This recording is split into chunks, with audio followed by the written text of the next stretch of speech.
देखो देखिए एक सेंटेंस है, हु से यदि कोई सेंटेंस बनता है, हु डब्ल्यू एच को हु का अर्थ होता है कौन, हु का अर्थ होता है कौन। इसमें आपको विशेष ध्यान रखना है कि यदि ऐसा सेंटेंस आ जाए हु से, जैसे हु टीचर्स यू हिंदी, ये यदि आए तो आपको क्या करना है, हु टीचर यू हिंदी। इस प्रकार के सेंटेंस में एक चीज को थोड़ा बताना भूल गया था, आपको एक बात ध्यान रखनी है कि इस सेंटेंस में डबल ऑब्जेक्ट्स है। क्या है? तो यदि किसी सेंटेंस में डबल ऑब्जेक्ट हो, अब डबल ऑब्जेक्ट हो तो अपन को तो ऑब्जेक्ट एक लेना है सब्जेक्ट के स्थान पर। भाई दो ऑब्जेक्ट रख नहीं सकते कि एक को उठाओ दूसरे को उठाओ, तो उससे तो उपचुक हो जाएंगे अपन। तो डबल ऑब्जेक्ट हो तो डबल ऑब्जेक्ट में क्या करना है, ऑब्जेक्ट दो होते हैं डबल, एक ऑब्जेक्ट जिसे अपन बोलते हैं डायरेक्ट ऑब्जेक्ट और दूसरा ऑब्जेक्ट जो होगा उसे बोलते हैं अपन indirect object.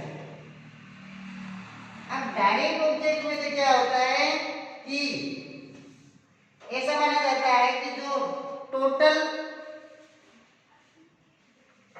Non living things है, जिन्हें अपन बोलते हैं निर्जीव, निर्जीव जितने भी है लाइफलेस थिंग्स या एनिमल्स, एनिमल और व्यक्ति पर्सन, एनिमल और ह्यूमन बीइंग के बीच में यदि कोई कंपैरिजन होता है, डबल आ जाए, तो उस स्थान पर उस एनिमल को भी अपन क्या कर देते हैं, इनडायरेक्ट में डाल देते हैं। तो अब ये तो ये हो गया लाइफलेस थिंग्स, और अब इनडायरेक्ट ऑब्जेक्ट कौन सा होता है? इनडायरेक्ट ऑब्जेक्ट में क्या होना है कि जितने भी लिविंग थिंग्स या लिविंग सजीव जिसे बोलते हैं, वो सारे के सारे आपके आ जाएंगे इसमें इनडायरेक्ट ऑब्जेक्ट में। ये आपके डबल ऑब्जेक्ट हो गया। अपने पास देखो यहाँ पर दोनों है, दोनों है तो अपन क्या करेंगे, दोनों को रखेंगे तो दोनों से अपना कैसे हो तो सही रहेगा। लेकिन अपने ये माना जाता है, अपन ऐसा करते हैं कि यदि अपने पास दो है तो आप पैसिव वॉइस का सब्जेक्ट जो है वो इनडायरेक्ट ऑब्जेक्ट को बनाओ। पैसिव वॉइस का सब्जेक्ट आपको बनाना है इनडायरेक्ट ऑब्जेक्ट को। अब इस सेंटेंस में अपन देखेंगे तो इनडायरेक्ट ऑब्जेक्ट है आपके पास यू, यू यहाँ पर ऑब्जेक्ट है और यू का सब्जेक्ट भी यू ही होता है। तो क्या हो जाएगा, यू यू हो गया। अब देखो यू से पहले अपने को लेना है क्या, डब्ल्यू एच वर्ड। अब डब्ल्यू एच वर्ड अपन लेते हैं तो या तो आपको तो हु, फिर बाद में सॉरी यहाँ पर हु के बाद में टीचर्स है, तो टीचर्स में अपन क्या करेंगे, कौन सा है, प्रेजेंट इंडेफिनिट टेंस है। प्रेजेंट इंडेफिनिट टेंस है तो प्रेजेंट इंडेफिनिट टेंस के पैसिव वॉइस में is are am plus verb की थर्ड फॉर्म लेते हैं। तो हु, फिर बाद में इस यू के हिसाब से लेंगे तो आर, फिर यू, फिर टॉट और हिंदी। या तो अपन ऐसे लिख सकते हैं, ऐसा लिखेंगे तो लास्ट में अपने को यहां पर लगाना होगा by, who are you taught Hindi by. या अपन ऐसा लिख सकते हैं, by whom are you taught Hindi. Both are correct, दोनों जो तरीके हैं, दोनों सेंटेंसेस है, दोनों के दोनों सही है। तो ये तो आपके हु से हो गया। इसी तरीके से देखो ये आ गया who killed that tiger. Who killed the tiger, यही सेंटेंस है, उससे बन रहा है। तो अपन सबसे पहले क्या करेंगे, who killed, past definite tense है, पास्ट डेफिनेट टेंस के पैसिव वॉइस में वाज वर प्लस वर्ब की थर्ड फॉर्म लगाते हैं। तो हु वाज द, ऑब्जेक्ट को सब्जेक्ट लेंगे, द टाइगर, फिर किल्ड और लास्ट में लगा दो बाय। इस तरीके से बना दो, या लिखो by who was the tiger killed.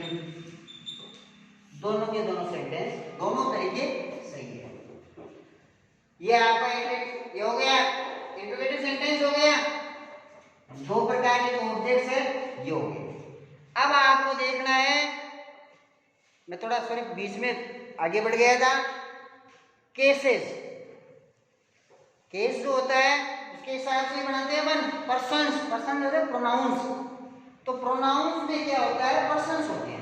Person का अर्थ होता है व्यक्ति, व्यक्ति का मतलब होता है जिसे हम हिंदी या संस्कृत में पढ़ते हैं पुरुष। संस्कृत में अपन 3 पुरुष पढ़ते हैं, प्रथम पुरुष, मध्यम और उत्तम। इसी प्रकार से अपने अंग्रेजी में भी 3 पर्सन होते हैं, 3 पुरुष होते हैं, जिन्हें अपन बोलते हैं first person, second person and third person. अब देखो अपन पर्सन्स देखते हैं एक बार, क्योंकि ये काम में आएंगे आपके। पर्सन्स में क्या होता है,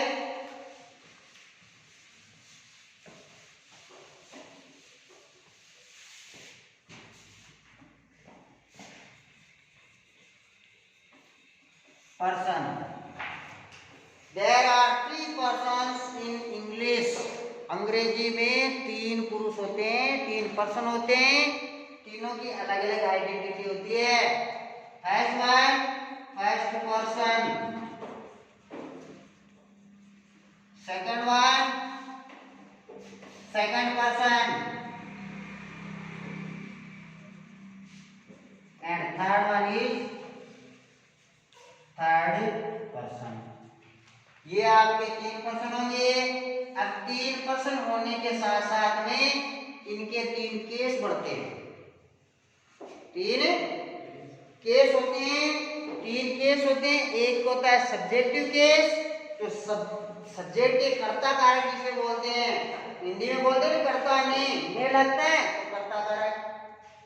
second one possessive case, possessive case का मतलब होता है संबंध कारक का, के, की। और third one is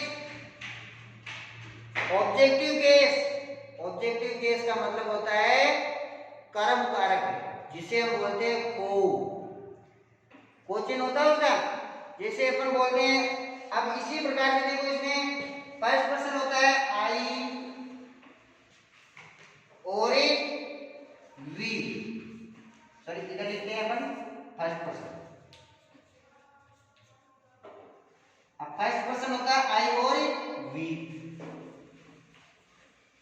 second person जो होगा वो आपके होगा यू, एंड थर्ड पर्सन होगा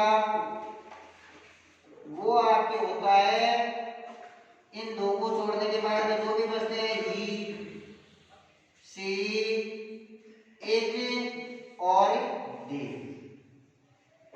ये आपके पढ़ते हैं सब्जेक्टिव केस में। सब्जेक्टिव का अर्थ होता है कर्ता कारक। आई एक वचन, आई और वी बहुवचन। सिंगल के लिए अपन आई बोलते हैं, और जब 2-3 आई एकत्रित हो जाते हैं तो वो बन जाते हैं वी। आई आई, ऐसा तो नहीं है कि 2 जने खड़े हैं दोनों में हैं तो आई आई तो बोलेंगे नहीं, फिर बाद में वो वी हो जाएंगे। सेकंड पर्सन जो है वो आपका यू। यू के लिए चाहे एक हो चाहे सो हो, यू ही रहेगा, वो उसका बहुवचन भी यू ही रहेगा। ऐसा नहीं होता है कि 5 जने खड़े हैं यू यू यू, ऐसा नहीं करेंगे, वो केवल यू होता है। इसके बाद में ही, शी, इट, दे, आई का। अब देखो इनको फर्स्ट पर्सन कैसे कहते हैं, सेकंड पर्सन कहते हैं। फर्स्ट पर्सन जो होता है वो हमेशा कहने वाला होता है। जैसे कि मैं कह रहा हूं तो मैं फर्स्ट पर्सन हूं। 2 जने खड़े हो जाएंगे, 3 जने खड़े हो, तीनों चारों एक साथ कहेंगे तो वो हम हो जाएंगे। तो कहने वाला हमेशा फर्स्ट पर्सन होता है, और फर्स्ट पर्सन की जो सुनता है वो होता है सेकंड पर्सन, जिसे हम कहते हैं यू। मैं कहूंगा आप सुनेंगे। और थर्ड पर्सन होता है जिसके बारे में फर्स्ट पर्सन सेकंड पर्सन को कहता है, जिसके बारे में कहता है वो आपके थर्ड पर्सन होगा। अब देखो आई हो गया, अब आई का भी बहुवचन, यू का यू। अब अपन देखते हैं ही, सी, इट, इन सब का बहुवचन दे होता है। इसके बाद में इधर देखो आप सेकंड पर्सन, ये सब्जेक्टिव है, यहां पर आप देखो पजेसिव केस। पजेसिव केस में क्या होता है, संबंध कारक, यानी इसे आगे पेशों में तो काम ही नहीं है ये, लेकिन जैसे हम इनडायरेक्ट स्पीच पढ़ेंगे, डायरेक्ट इनडायरेक्ट पढ़ेंगे तो अपन को ये काम में आएगा। तो अभी इस चीज को आप कंफर्म करो। तीसरा जो होगा केस, उसे हम बोलते हैं ऑब्जेक्टिव केस। आई का पजेसिव यानी आई में से संबंधित चीज मेरी होगी, तो ये हो जाएगा माई। वी हम है तो हो जाएगी हमारी, तो माई या माइन, MINE, आवर या आवर्स। इसी प्रकार से आई का ऑब्जेक्टिव केस होता है मी, और वी का ऑब्जेक्टिव केस होगा अस। यू का पजेसिव होता है योर या योर्स, और इधर होगा यू। ही का होगा हिम, इधर हो जाएगा, सॉरी हिम नहीं हिज, और इधर हो जाएगा हिम। सी का पजेसिव केस होगा हर, और ऑब्जेक्टिव केस भी हर। इट का पजेसिव इट्स, और ऑब्जेक्टिव इट। दे का पजेसिव देयर और देम। यहां पर अपन देयर्स भी लिखते हैं। तो ये आपके पर्सन्स की चार्ट है। इसी प्रकार से देखो यहां पर अपन ये इनके हिसाब से अपन देखेंगे कि आई राइट ए स्टोरी, ये सेंटेंस है, ये यहाँ पर सब्जेक्ट है, इसको ऑब्जेक्ट ले जाएंगे तो यहाँ पर सब्जेक्ट आई है तो इसका ऑब्जेक्ट बन जाएगा बी। यहाँ पर ए स्टोरी ऑब्जेक्ट है, सब्जेक्ट ले आओ a story right, first form है, इज आ रहा है मतलब ए स्टोरी इज रिटन। अब देखो आई है तो यहाँ पर लगाओ बाई, और इस आई का पजेसिव होता है इस प्रकार से होता है। यह आपका